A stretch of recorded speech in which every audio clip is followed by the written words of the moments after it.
This is the second episode of the character series from the Pages podcasts. Previously on the Pages podcasts. The creators of our case study, BoJack Horseman, were in fact close friends from high school. A startup animation studio, having connections to the TV network where he had worked, asked Raphael if he had any ideas for an animated show. And his first thought was, you know what? Can I use this as an excuse to work with Lisa again? I feel like this collaboration between Raphael and Lisa is basically a match made in heaven, because I agree. if it had been only Raphael's dark humor with very human-like characters, it probably would have hit as much. Lisa's style kind of cushions how heavy the show Yeah. is. Very creative. In our last episode, we explored the fascinating inception of BoJack Horseman, tracing the high school friendship between creator Raphael Bob Waxberg and production designer Lisa Hannah-Walt. We discussed how Lisa's whimsical sketches of anthropomorphic characters combined with Raphael's personal experiences created the foundation for our first case study. Most importantly, we touched on how this unique world building sets the stage for a character-focused storytelling style that drives every plot point. The decision to use human-animal hybrids wasn't just an aesthetic choice. It was a deliberate masterclass in character design. This brings us to today's episode, the memory drift. Here's an interesting fact. The human memory is surprisingly unreliable. Modern humans process roughly 74 gigabytes of data per day. That is equivalent to watching 16 movies or reading 200,000 words. Although none of this gets stored in long-term memory. For memories to stick, it needs to be a repetitive data, something of emotional significance, something that links or reinforces an existing knowledge, and of course, a new, shocking, or exciting information. For this reason, there is a connection between psychology of our memory and our personal perceptions of things. This was a very interesting find for me as I researched the elements that make characters memorable. The psychology behind the memorability of a character in fiction is actually not so different from how we remember people in real life, as we discussed in this episode. There are several studies on psychology of first impressions. Research says that it only takes 20 to 30 seconds to form an opinion about somebody. Certain strong traits stand out a lot. The most distinct ones are physical appearance, body language, facial expressions, and the way people speak. This way, characters can instantly be made unforgettable.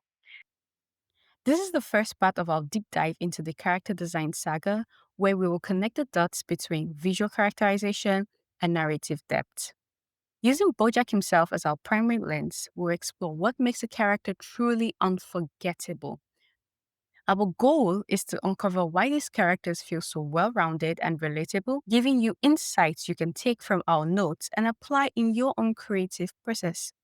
If you haven't listened to our first episode, I strongly recommend pausing here to catch up so you can follow the thread of analysis from the beginning.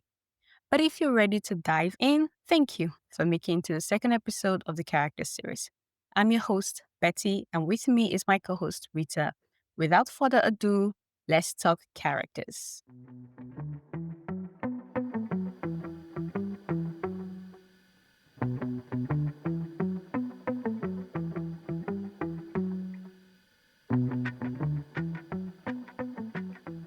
All right, we are here. Hi, Rita. Hi, Betty. Thanks for having me. Happy to be here again. I'm so happy for you to be here today. So, we're going to start with another icebreaker for today's episode. Off the top of your head, what is the first thing that you always notice about someone when you meet them for the first time? Maybe from like first glance or just like first encounter. These days I notice their style, like mainly because it's a good conversation starter. Mm. So their fits, like the TikTok girlies say these days, like did she eat? Did he eat? That kind of thing. So that's the first thing I noticed about people during my first encounter. Yeah, their style. Okay. Yeah. All right. I think like outfit is really a great conversation starter. It's like, oh, I love those sandals. Mhm. Like, oh, I love those Yeah, earrings, you know? exactly. Where did you get them? Yeah. That kind of thing. Yeah. All right. I asked a couple of my friends this same question, and I told them to mention 3 things that they generally notice in people for the first time. Here's what they had to say. To start, here's Deborah. Body language. Body language, okay. That's all? Or So I'll say body language is the first thing I've noticed, and then the ability to keep boundaries. Then Salim. I think their face, their emotions, and I can't say, but I feel this way. like their vibe? Yeah, exactly. I can get a vibe, a certain vibe from this person. Okay. So emotions, vibe, face. Nivi. Whether they are genuine or they carry themselves, maybe, or I don't know whether they're smiling. Yeah, okay, maybe kind of face. Maybe I would see how they present themselves, and I think you can see a lot in the eyes of the person. Yeah. I think I would see their eyes. Philip. I think first is like their demeanor. It's like my brain automatically does like a categorization. This person cool, they look interesting, but then in actual conversation, my brain is trying to like gauge how interesting they are. Like I try to also know where they are at intellectually, like what they are passionate about, what they think is important in the world. Sarah. Energy. Oh, their energy, okay. Yeah, their charisma, the way they carry themselves, Mm-hmm. and the things they say. Evelyn. The first thing that I see when I meet a person is their smile. Wow. Yeah, I think you can tell a lot from how someone is, how someone smiles. If someone is very shy or they're confident, are they covering their mouth, you know? And the next thing, probably how they carry themselves, you know? Is that more similar to vibe or more similar to mannerism or composure? Which one? It's mainly mannerism, how are their manners, yeah. And finally, Oriana. In generale, qualsiasi persona. Ok, allora gli occhi, lo sguardo, la gentilezza, l'educazione, quindi come si pone, se è una persona gentile, banalmente, educata, che è una cosa fondamentale. E beh, anche il sorriso, la capacità di mettersi a suo agio, di essere simpatica, no? Alla mano. I can say that these were the most popular responses. People would say stuff like demeanor or vibes or energy or composure. And I grouped all of those under one big umbrella to say disposition because I think they fundamentally mean the same thing. Then there are answers like smiles and eyes, you know? These are 2 things that were more popularly mentioned amongst my female friends. There's a research that actually says that women tend to notice more details about people's clothing than men. It says 76% of women would notice outfits, while 58% of men will notice this. For body language, it says that men tend to notice that more often than women. So 52% of men notice body language, while women, there's like a 38% for them. While both genders tend to equally notice facial expressions. Around 70% of people would notice facial expressions in first encounter. Other answers Cool. were like mannerisms or intellectual perception or perceived empathy. But how do you judge whether somebody is kind from just meeting them for the first time? People project, right? People are actors. That's what I would say. But in general, these are things that people can't help looking out for. You know, we're human beings. And even though we say don't judge, we can't help judging, you know? Yeah, exactly. Right. At some point, you have a perception of someone else based on just like Yeah, surface information. exactly. So, yeah. Then I started researching why people notice certain things during first encounters with others. I found an article that basically explained that what people tend to notice on first encounter with others says more about people than the people that is under their scrutiny. Meaning, like things that are important to you is what you would typically notice in others in first impressions. Like you already explained. I notice people's style because that's what's important to me.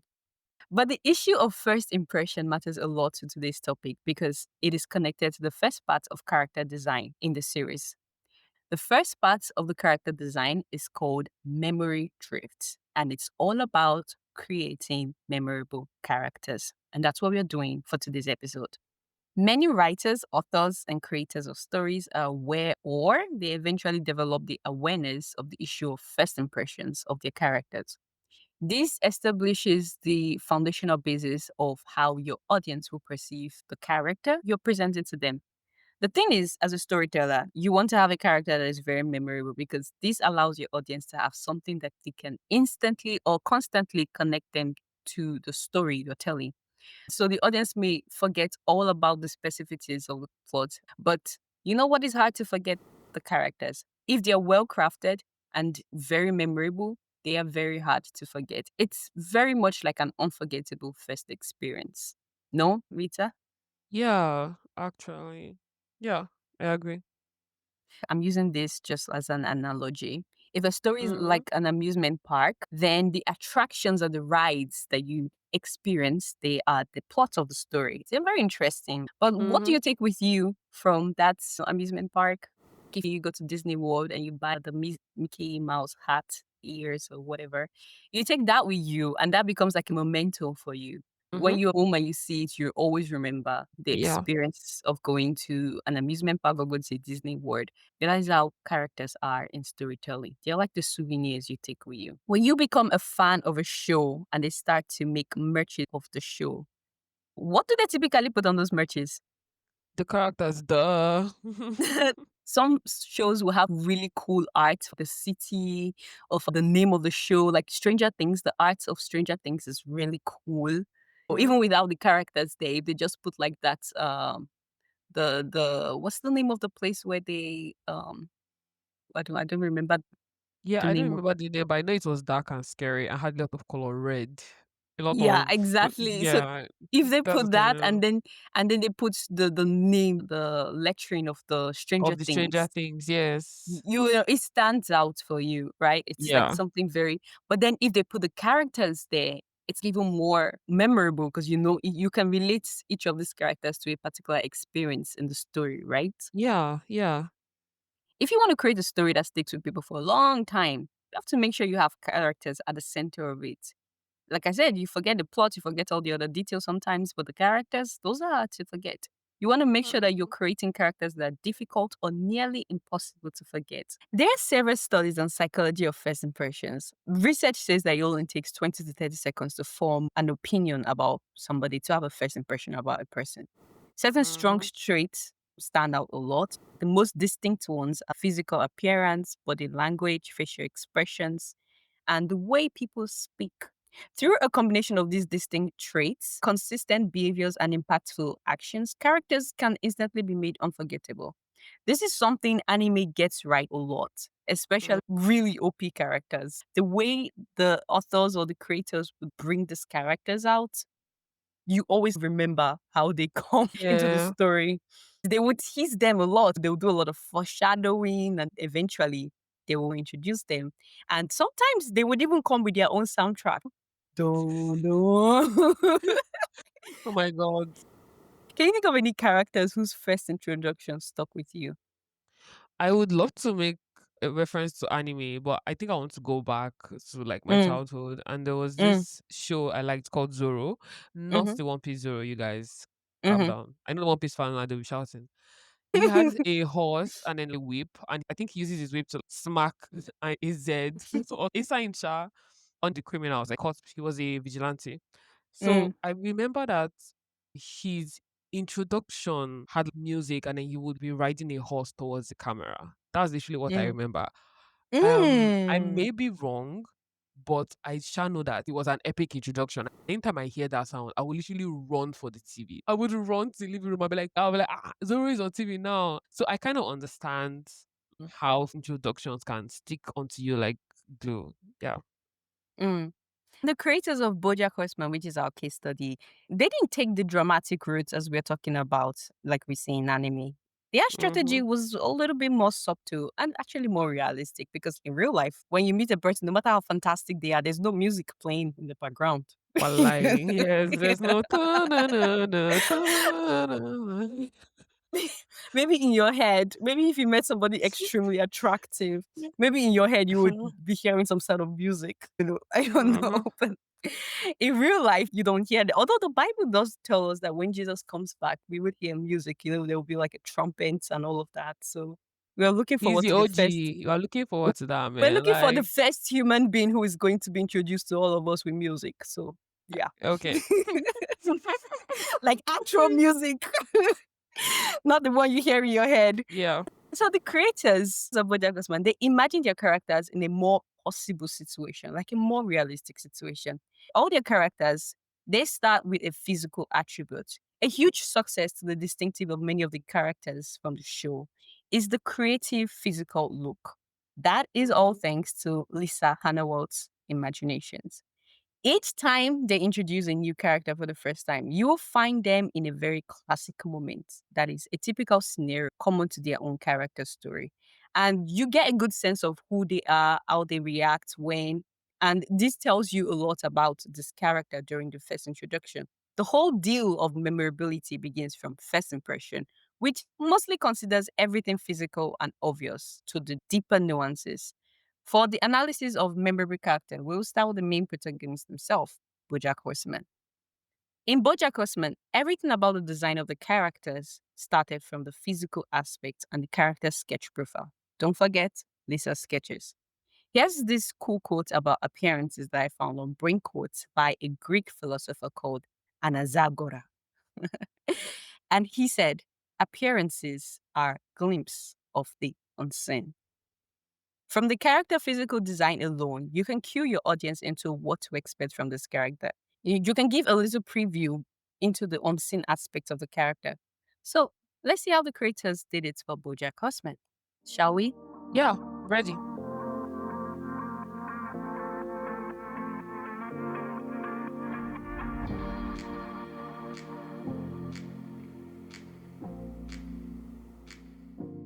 So we're going to get into the memory of the first appearance, the physical aspect for BoJack Horseman. Rita, have you seen BoJack Horseman? Yeah. It's so famous. I know, right? Yes. What do you remember about BoJack Horseman himself, the main protagonist? If you have to describe the main protagonist from your memory, how would you describe him? I remember him as sad, a one Mm-hmm. hit wonder who went through a lot. His outfit didn't stand out to me because it Mm-hmm. was an ordinary sweater, jeans, and jacket. I Mm. can't, I even remember his I even remember his outfit. Can you imagine?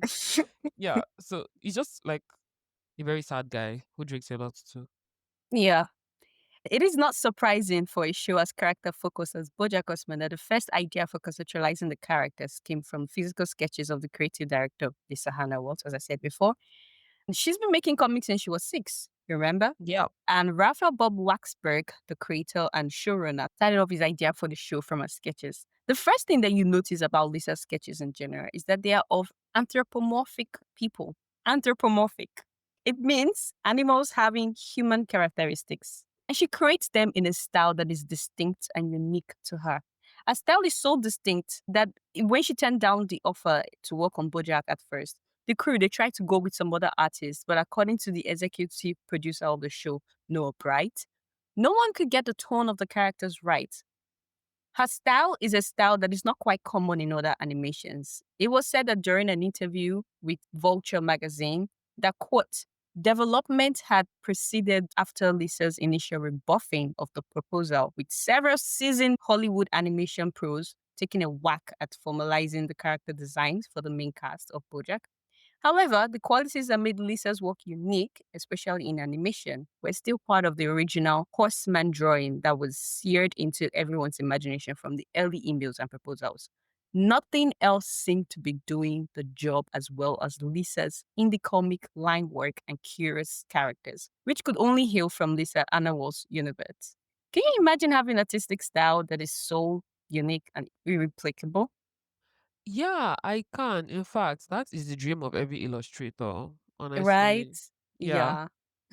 In her sketches, the animals are very upright. We don't have any animals standing on four legs if they walk on four legs typically. And they look very human from their foot to like their top half torso. They're very human. And then they kind of morph into an animal, any animal at the top. Something very distinct is that they don't have a tail, which in other animation shows, even though they have animals talking like humans, anthropomorphic animals, they would always put the tail. But in BoJack Horseman, there's kind of like a general rule to not have tail. And it's just a stylistic choice of Visa's. It's a deliberate one. She just doesn't like making tails for those characters. Another thing that stands out is that the stereotypical attributes of the animal part of the hybrid characters are usually strongly embedded in their personalities in a way that is effortlessly used as gags and funny bits in between. For example, a dog human person will have a very social, extroverted attribute of a dog. Remember Mr. Peanut Butter? Mr. Peanut Butter. Remember him? Yeah, and a cat-like person would typically be fierce and independent. A horse-like person will be skittish, freddish. You know, Bojack and all of his family, they always had this, they were never calm. I know anthropomorphic characters are a very overused trope in animation. Usually, that's like the first cue to not take anything from the show seriously. Ordinarily, you'll be expecting some crazy but obvious comedy with so many light-hearted moments, especially with how colorful and bright the animation is. However, BoJack Horseman takes a different twist. Nothing about the array of characters and color palettes prepares you for the intricate depth the show eventually displays. So, why does the show really have animal people? This was a very deliberate decision. Raphael explained in his interview to NPR magazine that due to how really silly the cartoon verse was, it allowed them to get quite sincere, dark, and melancholy as they please, thanks to the goofiness that these anthropomorphic characters brought into the world. It allowed them to, quote, kind of sneak attack the sadness in some fun and surprising ways. This is something I find true from watching the show. The very first episode starts with a light-hearted, quite colorful and bright sitcom scene, giving off this slice of life energy that kind of disarms you from expecting anything serious. Yeah, true. True. Actually, that introduction with his TV show. It's really colorful, you know? Yeah. Post on Screen Rants about why the world actually has talking animals puts it rightly that, quote, it is the non-human characters that might be easier for the audience to connect to. Do you see where I'm getting at on the issue of memorability of a character? Yeah. And we have the dog, like Mr. Peanut Butter, right? Because he has Mm-hmm. like dog characteristics that we are very familiar with the dogs we have in real life. He's Mm-hmm. just very memorable that way. Yeah. Yeah. It is also easier to project yourself as the audience to these animal human characters due to how loosely they are presented as humans. This is something Raphael was aiming for. Remember that bit about utilizing the power of empathy to draw your audience into the shoes of your characters in the first episode that we did? Yeah. Raphael thought of it in this way with regard to Bojack as a character that's both human and horse. He said, quote, people project themselves onto him more easily because he's not a person, he's a horse. If you will see Will Arnett, by the way, Will Arnett is the voice actor of Bojack. If you will see Will Arnett in the show, you think, well, that's Will Arnett, that's not me. But seeing a horse somehow feels more universal. It feels more like that could be me. In my own personal experience, the human animal hybrid design for many of the characters, at first it felt awkward, I will not lie, when I saw how obviously human they were designed. Most animation where I see animals portrayed in human fashion, they typically walk on all fours if they have four legs, or they're capable of switching between walking on all fours and then walking fully. And Mm-hmm. they would typically be without clothes. That's something that is normal in general animation world, right? Animals will Mm-hmm. not have clothes. You wouldn't think too much about it because it's like nothing special. It's just a cartoon. But in BoJack Horseman, BoJack was serious about that. If you saw any character nude, regardless of whether it's a fully human character or an anthropomorphic one, you immediately knew that something was wrong. You know, Yeah. Yes. it just immediately cues you into, oh no, this animal, he's an animal, but he should be wearing clothes, you know? Yes, exactly. Creating this rule alone was enough to give those characters a more realistic edge. So the more I watched the show, the more I realized that, in fact, the fully human characters, they were the ones that began to seem out of place in this bizarre world. What do you think about this, Rita? What was your reaction to those unique characters in the show? Yeah, I mean, it makes sense. The human characters were not the majority. It was kind of like they were visitors. In the end, this became something that then allows fans like me to feel an actual connection and empathy for the characters in a way that forced us to feel like we were in the shoes of these characters. This is a classic example of capitalizing on human empathy by creating characters that can act like canvases upon which viewers can project themselves. Classic Hollywood. Did you see what Hollywood. I did there? Yeah, Hollywood, I when saw. BoJack sold the D for Diane. Yeah. He said, this is Hollywood. Hollywood. Very cute. It becomes Hollywood because they try to replace the D and then they accidentally put a B. B. And then Hollywood. Bye. and another element I want to add is that an animal mixed human character is pretty much harder to forget than a full human because that feels generic. You go out there, you see people, you say, okay, cool. The fact that the hybrid mix of humans and animals is so absurd, it's enough for it to stick more. So, as far as recognizability goes, everyone can easily and maybe quickly picture the animated face of a horse on a human like body once the name Bojack is mentioned. Hence, this leads to the next point. Why a horse? Why does the main character have to be a horse? Thanks to Lisa's obsession with horses, she probably brought that to the show and her intricate knowledge of horse behavior. She said that horses are naturally intrinsic and can be unpredictable and skittish, and she relates very much to their anxious nature. So remember the story idea for Bojack's character, which we can call the character plotline. So he's a depressed talking horse who is self-sabotaging, you know? Mm-hmm. So ideally, you want to have a character with the personality to go with the character plotline. A key part of depression is anxiety because people who are depressed typically get anxious easily, which is a very characteristic thing of a horse. If you were to use another animal, maybe it would still work because depression is not unique to one animal, but it just works better with horses because horses already have that anxious personality. They are animals that are great at sensing danger and they have a strong foresight and they have this immediate flight response to anything. Say if you were to use, I don't know, a sloth, for example, or koala to do a depressing animal, I don't think it would stick as much as a horse. Maybe it could stick because it's like contrasting, but horses just have that natural tendency and it kind of makes sense. Bojack is a character that just happens to embody all of these attributes. And so it's quite smart to see how Raphael gave that anxious, avoidant personality type to Bojack, considering he's a horse and a character inspired by the horse human sketches of Lisa. It is no wonder that the result of the character would be someone unable to live in the present and he's either stuck in the past or fervently worried about the future. This then bankrolls into the show's themes of depression, addiction, and existential crisis. What a way to envision a character for a story. Bottom line of this section is that it's not enough to give your characters distinct, odd, or unique physical features. That's good, very good, actually.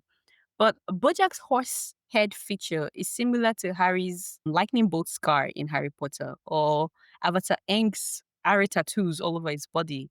You remember in from Avatar The Last Airbender? Especially the one he has on his forehead. And that's how Yeah. it's similar. Do you remember any ones? Yeah, the tribal marks on Naruto's face. Oh, yeah. Yeah, and then the Dark Vader's mask. I still remember that guy. I don't even know the face behind the mask, but I remember the Yeah, mask. the mask is iconic too. Yeah, very iconic. Exactly. These distinct features become concrete, unforgettable elements to a character once they are tied to the character's story. So you've got a distinct feature, but it's not enough to just give them a distinct feature. You need to tie it to the story to make it more memorable because there are lots of characters with very memorable features, but you can't forget those characters if it's not strongly embedded in the character's story. It's not just there because it's fun to look at, like it's just fun to give somebody arrow on their forehead just because. It is there because it's part of their identity, it's their personality, and it's part of what makes their story memorable. It is what makes them interesting and curious. It's what makes you like or hate certain features about them, but undoubtedly you won't be forgetting a character whose distinct features are connected to their own life story and identity. And that is the first secret to creating a truly memorable character. Rita, do you want to add anything? Brilliant. Nothing else to add. Perfect. All right. Yeah. Hello, pages. Here's a quick side note. If you're finding this episode interesting so far, we've got a sweet treat for you. If you head to our website, www.pagespodcasthq.com, you can unlock the extended, unfiltered, and honestly, very hilarious version of this conversation. For as little as $2, you can unlock the full personal cuts of any episode you choose. It's a powerful way to support the show and keep this content coming. Trust me, there is a mountain of extra footage where this came from. You can also head to the episode description and follow our donation links to get instant access. Thanks for listening, and now let's get back to the show. Hi, Rita. Welcome back. Thank you. So, we're getting to the next part about creating a memorable character, the next portion. And it's about naming your characters. People don't think too much about this, but names matter a lot, right? Yeah, it does. I mean, in our culture, your name is so important that it is literally said to affect your destiny in this life. Yeah. So, yeah. Yeah. Have you ever remembered someone because of their name? Rita? Not really. No matter the name, I always tend to forget Forget. their name. Yes, yes. Okay, but I met this little kid one time in my entire life. Her name was called Asia. Asia. I don't even remember what she looked like, but I can never forget that name. Her parents named her after a whole freaking continent. Asia. That is really cool. Can you imagine being called Africa or Europe? Girl talk. There is the thing about naming your characters, and it matters a lot. And I'm going to tell you why. No, I'm going to show you why. In fact, it might be the reason why a character called Mr. Peanut Butter is easier to remember than another one called Diane. Yeah, You it might does. forget details about their faces. Yeah, you might not even know their faces at all, but those names, they stick. This is something that holds true for characters also. So when Raphael was asked why he chose the name BoJack for the main character, or how he came up with the name, his response is actually quite amazing in a sense because there didn't seem to be much thought behind it, except that it was just a name he thought would fit a horse. His exact response was, quote, "I don't know. I wish I had a good answer for this. BoJack just sounded like a horse name to me. I don't know where I heard it or how I came up with it." This goes to show that sometimes simplicity, clarity, and identity consistency is all you need to create a strong image that sticks. Everything from the anthropomorphic design of BoJack to his personality traits and down to his names, BoJack Horseman follows a single consistent design identity, and that is, he's a horse and he's a man. This is significant to his identity considering that both his parents are horses and all of his blood relatives are horses too. And I know what you're thinking, you're going, duh, of course they're horses. Nah, nah, nah. But not in the BoJack Horseman world. You can literally have a human and a deer as parents to a human or a deer child. Like, I remember. so no, it's not so apparent. The story of being a horse and why he's depressed is a major part of the plot line and the backstory of his identity, in effect adding more layers of depth to his character in a way that he eventually becomes quite realistic. I love that his surname just straight up points to his character design, Horseman, meaning he's a horse and a man. I'll be honest, it's lazy naming, very simple, but sometimes that's literally all you need, a simple, catchy idea. So consistent is the character design and identity of the character BoJack Horseman that it gets wrapped up in the ending theme song. The lyrics are literally a summary of BoJack's entire character plotline and identity. I think it goes like, back in the 90s, I was in a very famous TV show.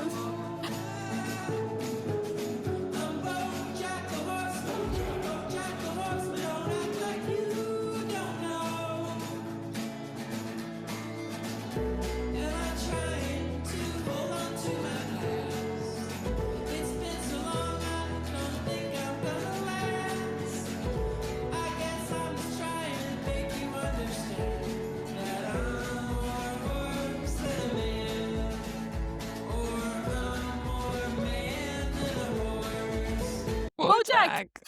Yeah. So the second part of this section is choosing your character's career.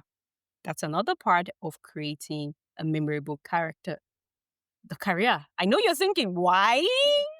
Yes, that is important too in creating a memorable character because just like in the case of the physical appearance and the name, it all should be tied down to the character's storyline and essentially identity. Man, I love how this was done in BoJack Horseman. In the show, BoJack becoming an actor is tied down to this deep rabbit hole that goes all the way back to his childhood and his parents. Neither of his parents, by the way, are actors, but he had a celebrity role model on TV who was a racehorse. So naturally, he wanted to become a racehorse himself. Except eventually, he developed a latent disdain for horses. That's a whole story we'll talk about later. Thanks to his childhood and his parents, he just hated horses. So he didn't know he hated horses, but he would grow up to sort of surround himself around people that are different kind of species, different kind of animals, but none of them were horses. It felt like he was doing that to escape into something that didn't remind him of where he was coming from and who he was. I guess the best career to escape your reality, acting. Mm-hmm. Acting. You Yeah, just become an actor. You pretend to be someone else. exactly. This is just me speculating. It wasn't outright pointed out like this by the creators, so I'm just speculating about this part. However, in an interview with Vulture magazine, Raphael said that he had some alternative pitches where BoJack was a former racehorse. Remember his hero? And so instead of a former sitcom actor, Raphael thought that he could make him a racehorse because the production company was asking for an alternative, right? But Raphael personally preferred the show business angle. Maybe it's because of the versatility of the acting career and it would allow them to conjure more paths or alternatives for the main protagonist in his midlife. Mike Hollingsworth, who is the supervising director of the show, mentioned that a former actor can still act. If you're acting, you can act all the way to your old age. Look at Mary Streep. Exactly. So you can keep acting all the way to your old, but a former athlete, don't, how old do those people retire? Quickly, quite Very early. quickly, yeah. Like 30 years, and they're Yeah. like, yeah, I don't, you've stayed, you're welcome, that kind of Yeah. thing. Okay, maybe they can push it to like 40s or Mm. early 50s. They can push it. And that's like a long career for an athlete. Yeah, It's- actually. they retire very early. And because of that, there was a little bit of limitation for the flexibilities that can be brought into BoJack Horseman in what he's doing with his life as a character. So we discovered that the mini sub stories, however, for BoJack's role model, the story of that guy was actually similar to the alternative pitch Raphael made, assuming that BoJack was to become a racehorse. The story shown in the series, in the show, it's actually much darker than BoJack's own story. I don't want to get into it, but the storyline is actually very, very dark. And the character actually committed suicide. So I'm really glad Mm. that they didn't go Yeah, in take that all that way. direction. Yes, that'll be lots. Yes. Yeah. I mean, BoJack also attempted to kill himself towards the end also, but he survived. Mm. Ugh, okay. Yeah, but it was a very dark story, and I'm glad it didn't go that way. It's allowed them to tackle many stardom syndromes by going to the entertainment industry path. They could tackle a lot of other issues, real life issues in this stardom environment. All of these issues that they are tackling is linked to the core theme of the story that the show is addressing. Just based on crafting Bojack's identity and impression as a character, we can already get a sense of the things that make him a memorable character. Physically speaking, he's a horse and a human. And then he's got that depressing, arrogant, nonchalant, yet insecure disposition. That's something you quickly catch on first impression. Then he's got a unique but simple name consistent with his identity. And then he's got a career that puts him in a space where the core themes of the show can be intricately explored. In addition, even his career alone becomes a web that spins all the way back to his backstory and gives us a peek into why fame and acceptance is so fundamental to who Bojack is as a character.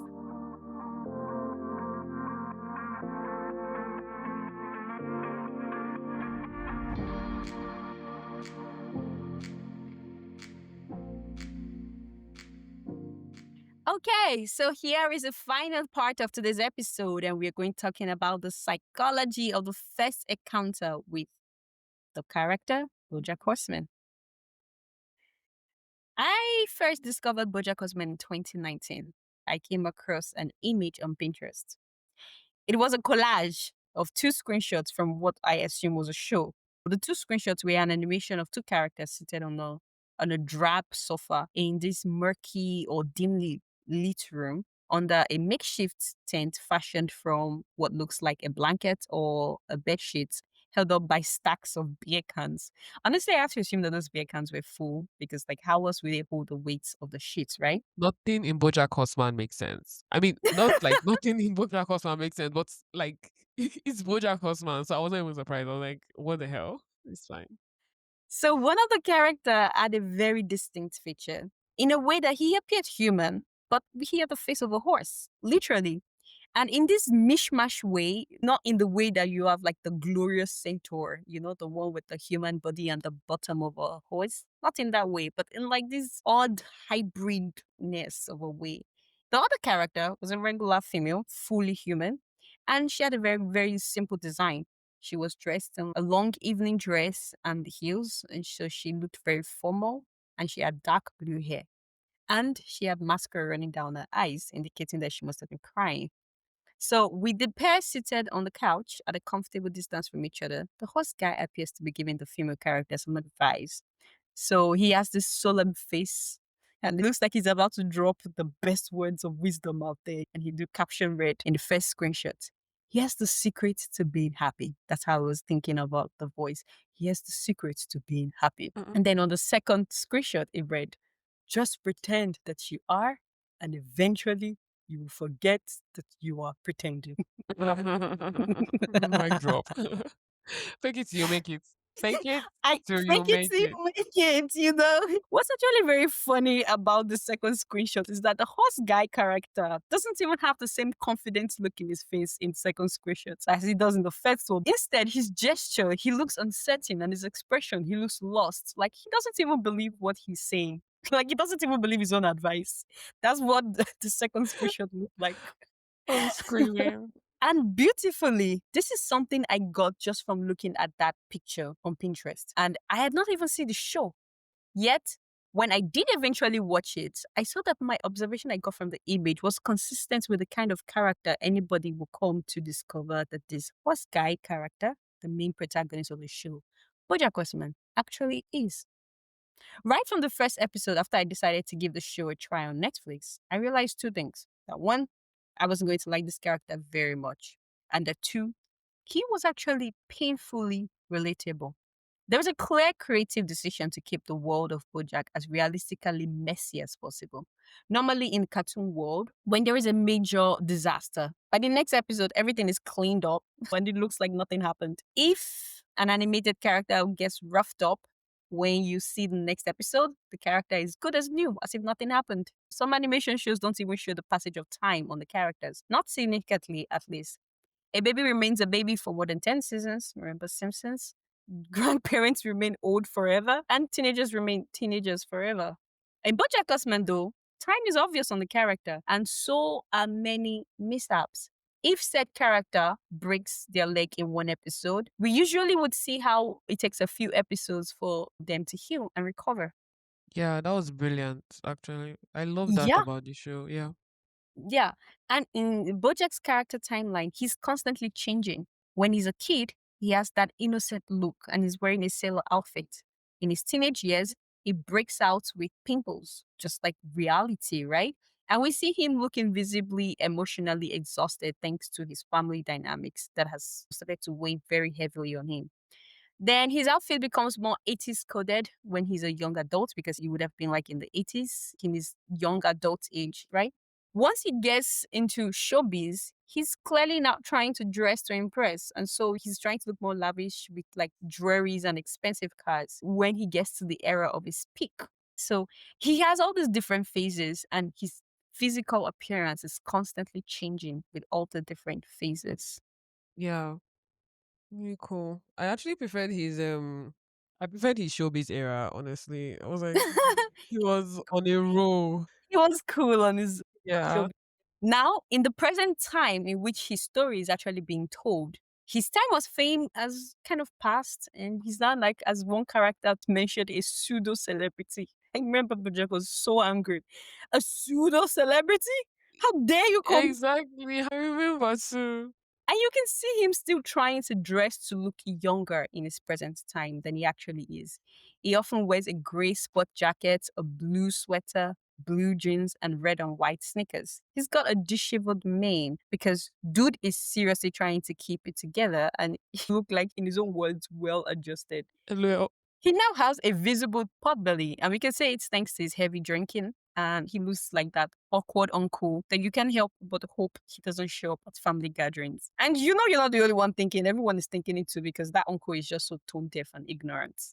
yes, everyone is thinking it. Yes, it's very correct.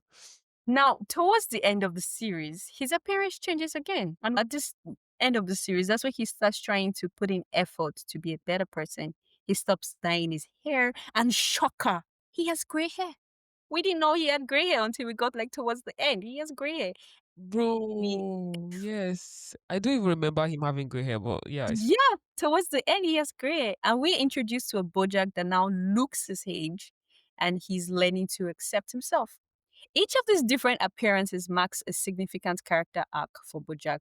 But if you meet each of these different BoJacks for the first time, they will each give you a different first impression. It's like that with people in real life. People are changing and they transform. And they sometimes become better, sometimes they become worse. Everybody have different stages and different periods of life. And every significant moment that transforms the way you think, the way you present yourself, that is a character arc. So if you think of your life, think about your eras, you have had different character arcs up till now, and you are currently going through a different character arc right now. wow, that's amazing. Like your whole life is literally a whole TV show. Like content. Your life is a story, Your life is a story. and you are going through the arcs, and each arc you're meeting different people, and you're becoming a different person. Yeah, that is really cool. Yeah. Little things like this, as far as appearance goes, speaks volume. It reminds you that the characters are not immune to time and misfortune, hence bridging the initial disconnect you could have felt with the characters. To add to what you've said, right? It was actually inspiring watching him try, even after like he fails again and again and again. Mm. I really, really think that that's what made him special, especially to me. Yeah, that's cool. So, how do you introduce the beautiful character that you have developed to your audience for the first time? This is super important, and it will be the last point of this episode on the memory drift. Remember, how you introduce your character matters a lot. It creates the stamp of memory. It may become the reason why a specific moment in the story is remembered because that is the iconic point that a very interesting and unforgettable character enters the story. Remember, at the beginning of the episode, I offered a bunch of responses by my friends, like to the question of what they noticed for the first time when they meet people. And remember, I said that there's like disposition, facial expressions, mannerisms, like people's way of talking, whether they seem genuine, kind, confident, intelligent, or what have you. So, how do writers typically introduce their character for the first time to the audience in a way that makes the audience curious enough to care about what would follow?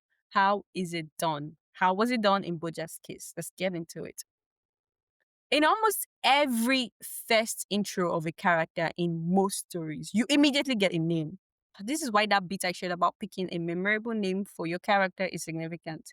Take the classic fairy tale stories, for example. Remember when we were kids? It will always go Yeah. something like, once upon a time, in an enchanting kingdom far, far away, there once lived a king who had a beautiful daughter called Aurora. Yes. and then, Yes. and then like other descriptive details will come in. And however, going that route may not hit home as much as it used to, unless you're doing like parody skits or something. Can I add one more thing? It's Yes, also yes, like please. in One Piece when a character will enter and then the background characters will be like, "Yo, do you see that guy? That is Omaiwa of Omaiwa land. Like he is literally the biggest, baddest planet. He's coming this way. Everybody hide that kind of thing." And in that way, they've Yeah. introduced the character, so I was like, it's so Yeah. cool. Yeah, right. So, what's the approach that typically grabs attention, especially to the current oversensitized and easily jaded audience with short attention span or ADHD? How do you introduce people now? What's the way that works? The answer is simple. It's the textbook formula and it works every time. It is to introduce your character in a classic moment. What's a typical scenario for this character? What kind of position is this character most likely to find himself or herself? This comes from having established certain character details like age, gender, occupation, family, maybe friends. There's a lot of character profiling to do, and you would need to have been able to provide all of these answers to these questions as much as possible. This then allows you to map out a classic situation for your character. Like, what does this character have to deal with regularly or fortnightly that's unique to their character profile? Finally, you want to show your audience how your character responds in this classic situation. And this is how your audience gets acquainted with your character's general attitude, their temperament, maybe beliefs, their worldview or perspective. This sets up the stage for your audience to have that first time impression moment with your character. And it is in this moment that you've got to make it stick. Okay, so I get you. Just Mm, to summarize everything that you said. So to yeah. create a memorable character, you're going to need a very good name. First of all, giving them a distinct feature Yep, and connecting that distinct feature to their story, and exactly. then giving them a name that sticks. You're going to need character identity Hmm. and to highlight how the character responds to their environment. Hmm. Yeah, And then career, what they do for a living.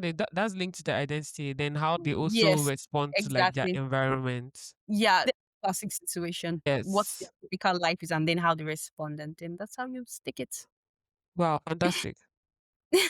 In BoJack Horseman, we get a 20-second small piece of comedy sitcom episode that BoJack has starred in a show called Horsing Around. His physical appearance can be simply described as having a lighter, thicker mane resembling a mullet and a slimmer build. He has a lighter colored fur. He's wearing an orange sweater with pink apple designs, a pink collar, and cuffs. He has light blue jeans and a red and white sneakers. He gives the impression of being lively and funny, and he genuinely seemed happy in it. Notice how the palette of colors at this point used for Bojack's outfit design is cheerful and warm and welcoming, right? Then the clip fades out. An interviewer giving a little epilogue and maybe criticism about the show introduces Bojack as the star of the 90s comedy sitcom. And he's the guest of the interview. In this moment, we meet present time Bojack. He looks considerably older compared to the sitcom clip we just saw because 18 solid years have now passed, and the story of Bojack is about the him 18 years after stardom. Now he's got a bit of a pot belly. He's dressed in a gray sports jacket and a blue sweater with blue jeans and red and white sneakers. Notice how the color palette used on him right now is a little bit more dull because he's struggling more obviously with public fame and acceptance. As a way to hang on to his past self, the creative director, Lisa, keeps a few pieces from his glorious days, like the blue jeans and his red and white sneakers. Right Mm. off the get go, Bojack starts by offering a contentious apology for his tardiness, blaming traffic. Before the interviewer can get any words in, Bojack goes to ask if is it okay if I parked in a disabled spot? It's like he knows that he did something wrong, but he's still like admitting it Yes, to what like, yo, so yes. The interviewer is shocked and he simply wants to get the interview started. But Bojack doesn't let this guy continue the interview. So he doesn't give the interviewer space to dismiss what he just said. Instead, he starts to give apology again for using the word handicapped. It's like, handicapped? Is that the correct nomenclature? And the interviewer suggests that Bojack should just move his car. And Bojack is like, oh no, I don't think I should move the car because I'm currently drunk. he's really an old man. Like he's literally he's old. Like no two ways about it. Again, the interviewer, he's left speechless. But he has a job to do. So he's like, you know what? I'm just going to push through. I'm going to get this interview done. So he refuses to press into the matter and he proceeds to talk about the show, Horsing Around, that Bojack had starred in. Once Bojack gets his first real question about the show, he immediately gets into defense mode. He starts to swear, and then he points out the swearing by asking if it's okay that he swore. And we get a sense that he doesn't really care that he swore, but only is just asking because he wants to come off as polite or considerate. And then he proceeds to tell the interviewer and the audience that the show wasn't bad, but he's incoherent. And sometimes he loses track of what he's saying with his own words, and he's unable to fully land his point. Eventually, the interviewer, in an effort to focus back on BoJack, he says, "Okay, so what are you doing now in your life since the show's cancellation?" And what do we get, Rita? We get a long ad. And that's how we are introduced to BoJack. Epic. Epic. Brilliant. That's how we experience him for the first time. Once you get a character intro like that, you already know, man, we've got a basket case for a protagonist. Yes. Yeah. It just shows that it's going to be a wild ride. You just already know that this is going to be very interesting. Yes. So, to highlight my point as it correlates to BoJack, to introduce him, the creators first makes another character literally give him a full intro, leading to his name getting mentioned, right? Then we see BoJack in a classic scenario that is on public TV because he's an actor, and actors are always on public TV either acting or doing interviews where they act even better to the best of their natural abilities. Yes. Then we get his response and behavior in such a classic scenario. For many, this intro may not have stuck very well, especially on the first watch. But as you go further, you realize just how much of a pattern this beginning scene highlights BoJack's behavior and personality. This intro checks out all the boxes of establishing the audience connection to the character, and how well you do this determines how strong of an impression your character would have on the audience. This approach lands better than the classic Once Upon a Time system because it shows instead of telling you about the character. It allows your character's actions and words to become how the character is defined and judged. According to K.M. Wayland, the author of Crafting Unforgettable Characters, she said, character is only half of the delicate balancing act presented in a story's beginning. If you can master the art of character introduction, you've already licked 3/4 of the battle.